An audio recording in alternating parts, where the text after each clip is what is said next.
As the owner of an NDIS company, Positive Moods, I've been thinking a lot recently about management and delegation.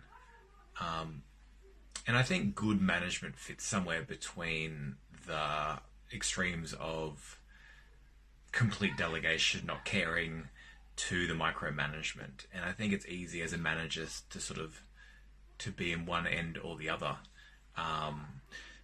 But the more and more I think about it, it's really important to slowly be able to delegate and empower your employees, and essentially, to use a metaphor, to slowly step back and step back and step back and step back until they're pretty much running the show themselves.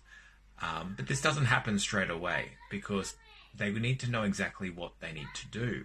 So there's processes there. They need to know what their position is. And all of this stuff takes time. And of course, they need to be able to ask you questions. You don't want to just drop them in the deep end either.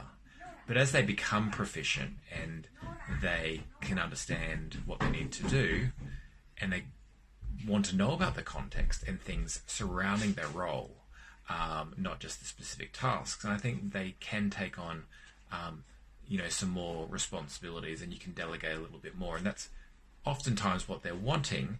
And it allows them to own their role, and ultimately it allows them to eventually be able to delegate as well, and get other people to help them, because as they move in the company or moving with their role, they'll probably move into a bit of a managerial position as well. And so there's a few different other thoughts that I had around this as well. So oftentimes there's meetings, and there's also over communication. So hopefully in the early days, you got to tell them everything, and you're constantly sending them emails or messages or whatever.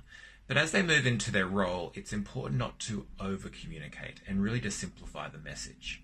So as much as possible, you have your weekly meetings with your direct reports, and that's where all the messages come through to them.